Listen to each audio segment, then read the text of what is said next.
Ja, hallo, herzlich willkommen bei 1000 Beste Form. Herzlich willkommen bei einer neuen Folge von Motorradfahren lernen, How to Ride a Motorcycle. Diesmal geht es um ein Spezialgebiet von mir, passt super zu meinem Charakter. Billige Tricks, sportlich schnell fahren ohne zusätzliches Risiko. Ja, es ist eine Folge, die ich aus purem Eigennutz mache.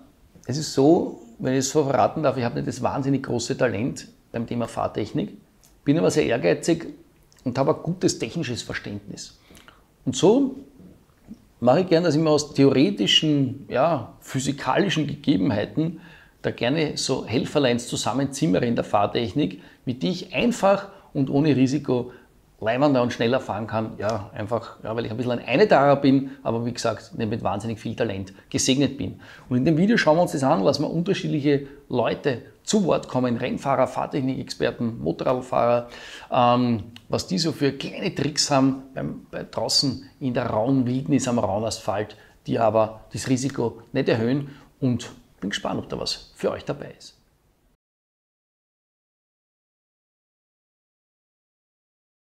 Geschwindigkeit steigern ohne Sturzrisiko steigern, da fällt mir immer das Beispiel ein, wenn vor mir auf der Landstraße einer fährt und da im Winkelberg auf einmal beginnt, am Motorrad herumzuturnen und in jeder Kurve versucht, den Hang-Off-Stil zu fahren. Das bringt absolut nichts meiner Erfahrung nach. Also wenn es enge Kurven sind, vor allem unübersichtliche Kurven sind und man will trotzdem schnell und zügig da durchkommen, dann ist es für mich einfach der Drückenstil, also wo man das Motorrad wirklich aktiv unter sich bewegt, das geheime Rezept, um da wirklich gut und sicher durchzukommen, weil alleine dieses Oberkörper aufrichten, auf die andere Seite wuchten, wieder runterhängen, das hat einfach in einer verwinkelten Kurvenkombination oder in unübersichtlichen Straßen überhaupt nichts verloren. Und da sieht man aber trotzdem immer wieder viele Leute auf der Landstraße, die halt das praktizieren. Und da ist mein Rezept einfach aufrecht bleiben, drücken und souverän einfach übersichtlich diese Kurven ansteuern. Und damit kommt man eigentlich in der Regel viel schneller durch, als wenn man da irgendwelche Experimente startet.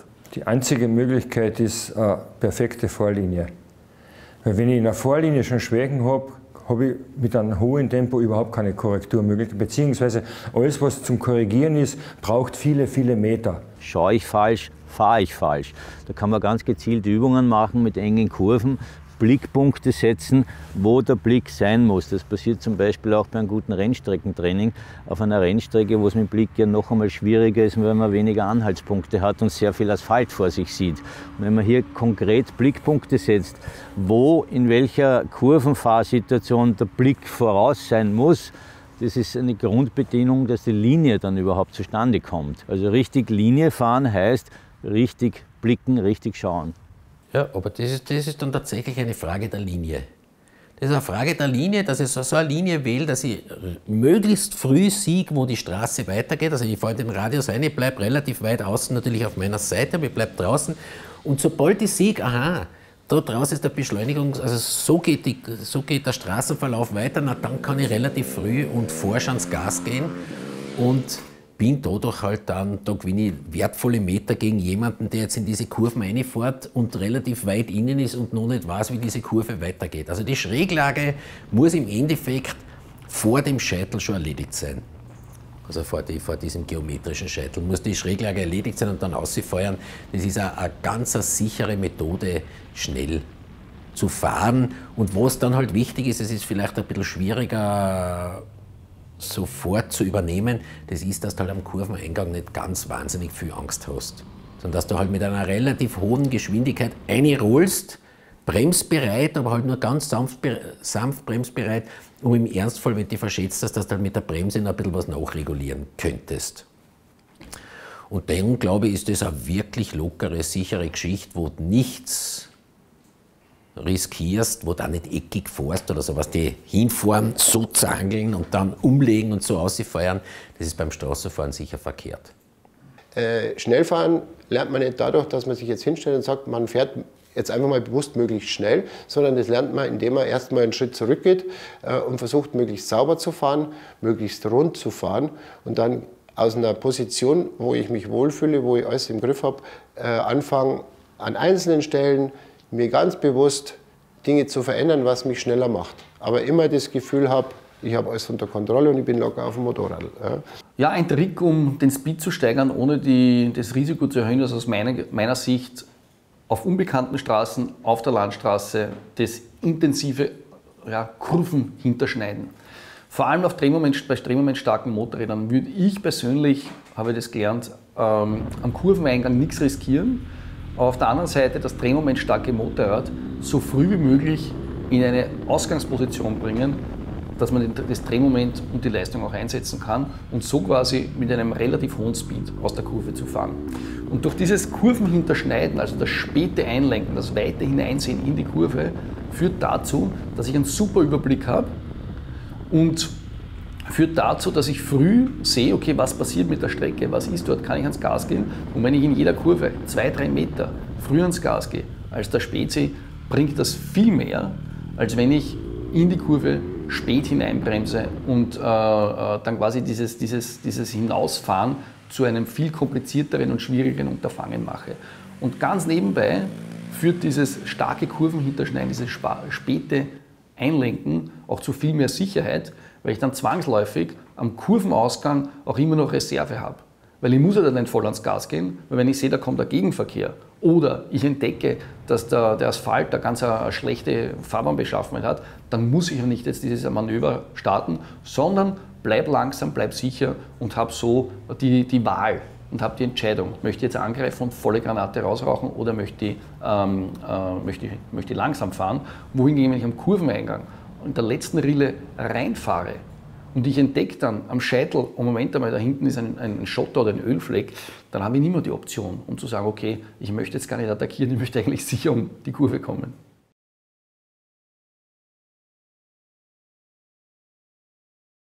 Ich würde sagen, man muss auf alle Fälle eins werden mit dem Motorrad, auf dem man gerade sitzt. Wenn da nur ein Faktor nicht ganz passt, dass du dir denkst, boah, der Motor reißt an wie eine Rakete, aber die Bremse, ich weiß nicht, dann mach's einfach nicht. Dann bleib lieber dahinter und wart ab und wart vielleicht auf eine lange Gerade, weil dann ist der Motor wichtiger.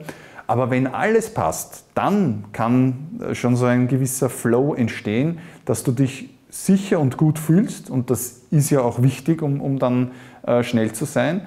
Und wenn man es unbedingt möchte und will, dann ist für mich persönlich das die Grundvoraussetzung, dass du diesem Motorrad blind vertraust, dass dieses Motorrad in jeder Lage, wo du dich befindest, auch genau das macht, was jetzt gerade von dir gewünscht wird, beziehungsweise was notwendig ist, um drauf zu bleiben und niemand anderen in den Graben zu schicken.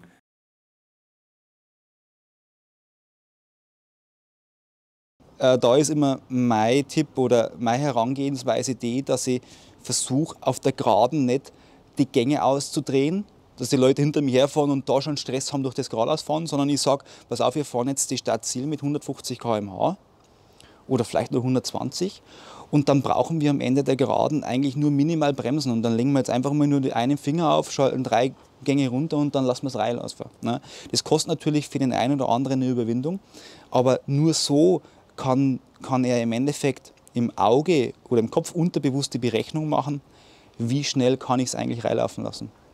Weil theoretisch können wir es ausrechnen, wenn wir alle Gegebenheiten hätten, die haben wir aber nicht, sondern wir sind am Ende einer Stadtziel mit einer Geschwindigkeit X und dann muss das Auge erkennen, wann muss ich wie hart bremsen, damit ich da irgendwo in der Kurve drin dann meine maximale Kurvengeschwindigkeit habe. Und das ist ein Prozess, der geht ja nicht von heute auf morgen, das kann man ja nicht einfach so auswendig lernen, sondern das ist eine Schulung im Endeffekt vom Gehirn. Und das bringen die Leute immer da, im Endeffekt führe ich sie heran, dass ich einfach den Speed auf der Geraden verringere, damit die Rechnung leichter ist. Weil die Rechnung von 250 km/h am Ende der Geraden zu einem Scheitelpunkt Geschwindigkeit von 80 km/h ist schwieriger wie von 120 auf 80 km/h. Und so führe ich sie quasi in einen schnelleren Kurvenspeed, in einen höheren Kurveneingangspeed, der durch das Verzögern bis zum Scheitelpunkt sicherer ist und auch schneller ist.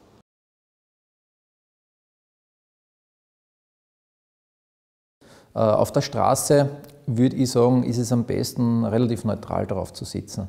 Hang-off macht auf der Straße nicht allzu viel Sinn, weil man erstens mal auf der Straße kaum diese Grip-Verhältnisse wie auf der Rennstrecke findet, um wirklich massive Schräglagen zu fahren. Da reicht es aus, wenn ich gerade drauf sitzen bleibe am Fahrzeug, weil ich sowieso die Grenze vom Reifen und die Kante kaum erreiche.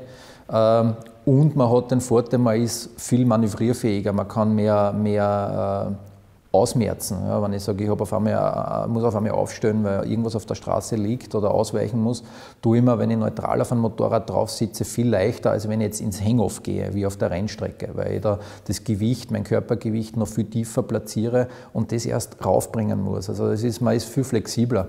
Darum macht das Hang-Off auf der Straße nicht allzu viel Sinn.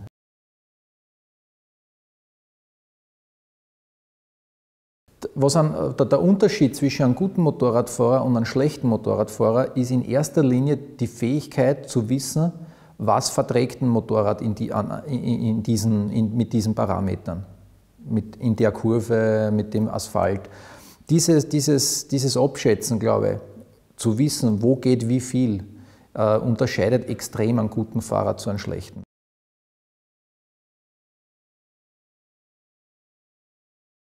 Schau mal auf mein Rücklicht, schau mal auf mein Bremslicht und schau mal auf deine Fußbremse oder auf deine Handbremse. Okay, ich fahre meistens sehr wenig mit Bremse. Ich schalte lieber einen Gang vor der Kurve zurück, ziehe die Kupplung nicht mehr die Spitze, das Motorrad fällt rein und im Scheitelpunkt lasse ich die Kupplung wieder aus und ziehe raus. Somit hast du immer Zug, das Motorrad bleibt stabil. Wenn du ganz leicht auf der Hinterbremse nur den Fuß drauf legst, stabilisiert sich das Motorrad und du fährst in einen sauberen Zug raus. Und wenn du bremst, ist immer ruckartig, immer entlastet, die Kette ist entlastet, es geht entlastet, ist alles unruhiger. So wie es man beim Rennfahren eigentlich sagt, ne? Entweder Zug oder Vollbremsung. So ist es und dann hast du eine stabile Linie.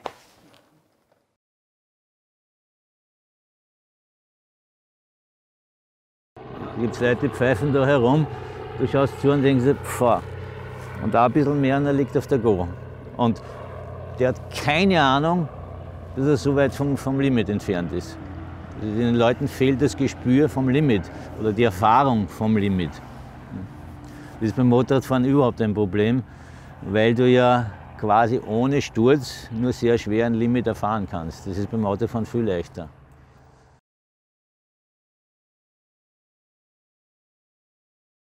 Wenn ich in der Lage bin, meine eigene Handlung zu beobachten, dann habe ich schon mal ein Stück weit Reserve. Dann fordert mich das Geschehen nicht so, dass es mich komplett in Beschlag nimmt und ich nur noch Tunnel sehe und rechts und links nichts mehr wahrnehme und selbst gar nicht mehr weiß, was ich gerade tue. Und wenn ich in 10 Minuten drüber nachdenke, weiß ich gar nicht, wie ich durch die Kurven durchgekommen bin.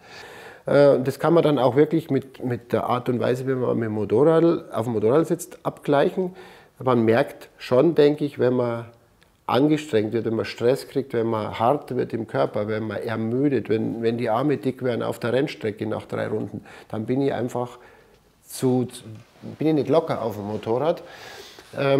So versuche ich es den Kunden zu sagen, denn was sind denn 90%? Ja, irgendwie muss es an irgendwas festmachen, was er wirklich messen kann.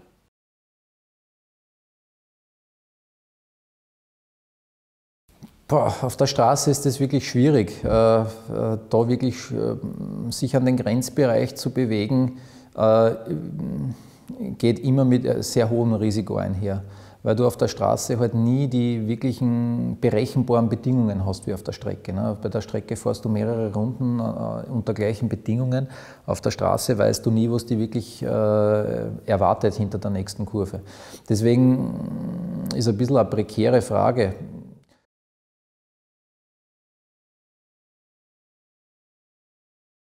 There are no what we call silver bullets, right? Silver bullets. Yeah, the idea that one technique is above all other techniques, and if you just know this one technique, everything's going to be good. It doesn't exist. It does not. It does not exist. That's somebody who has a lot of passion for this thing that they think is correct. Maybe a coach or a teacher or whatever, but it's not like that. Yeah. It's not like that. We prove it all the time at the school. Each one of the basic technical skills of riding. Again, we break them down into small steps. Well, how many small steps do we have? We have over 200 small steps, and each one of them is an individual exercise that the rider can do on the motorcycle, on the track, or on a road.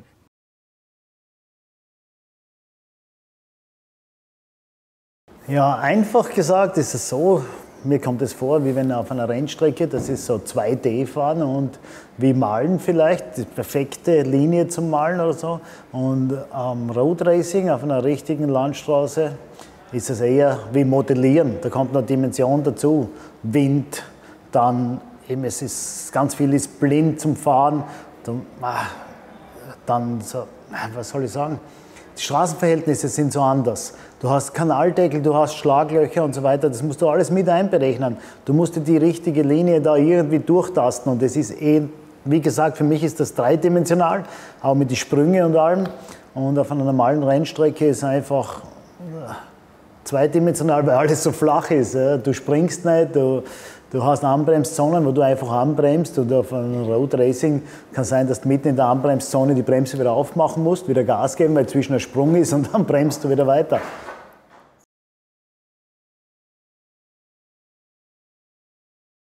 Auf der Straße schnell fahren ist jetzt für mich kein Ziel, weil das Ziel immer nur sein kann, seine Fahrtechnik zu verbessern. Dass man schneller wird, passiert dann ganz automatisch und gleichmäßig. Aber das Ziel kann nicht sein, ich will schneller fahren und gebe jetzt mehr Gas und hoffe, dass die Technik damit automatisch kommt, sondern der Weg muss immer sein, die Fahrtechnik zu verbessern. Und wenn ich verbesserte Fahrtechnik habe, dann wird ganz automatisch die Fahrweise schneller.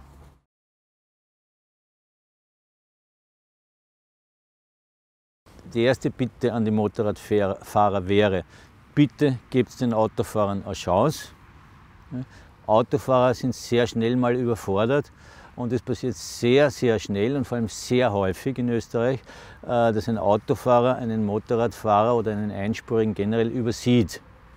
Da kann ich als Motorradfahrer was dazu beitragen, indem ich eben mich gleichmäßig und berechenbar im Straßenverkehr verhalte. Dann tun sich die Autofahrer leichter. Und die zweite Bitte wäre, bitte speziell auf motorradtypischen Strecken lärmschonend fahren. Das ist nur dienlich für das Image aller Motorradfahrer. Durch ein Ortsgebiet fährt man mit einem hohen Gang und rollt einfach durch und fährt dann nicht hochtourig und gibt noch Gas. Lärmschonend fahren wäre die zweite Bitte. Ja, Hand aufs Herz, was haltet ihr von den Tipps? War da was dabei, wo ihr sagt, ja, das ist sinnvoll, oder war das nur Gelabere? Keine Ahnung, seid gnadenlos, postet es unten drunter, postet aber gerne auch unten drunter, welcher dieser Tipps ihr gerne selber anwendet, wo ihr gerne flott fahrt, ohne dass da jetzt mit einem Fuß an der Leitplanke streift. Postet es unten drunter, eure Erfahrungen, damit das Video einfach auch durch eure vielfältige Meinung noch glaubwürdiger. Und ich glaube, das ist wichtig, weil dieses Thema Fahrtechnik oft so ein bisschen oberlehrerhaft, spaßverderberisch rüberkommt und jüngere Leute, ehrgeizige Leute dann den Spaß daran verlieren. Und ich möchte euch sagen, okay, man kann Fahrtechnik auch dazu nutzen, dass man trotzdem sportlich schnell fährt, aber eben nicht mit Knocking on Heaven's Door mäßig an der Himmelstüre klopft. Arbeitet jetzt mit, macht's mit und haut's mal einen Daumen rauf und runter. Das würde mich wirklich wahnsinnig freuen. Danke, tschüss und baba.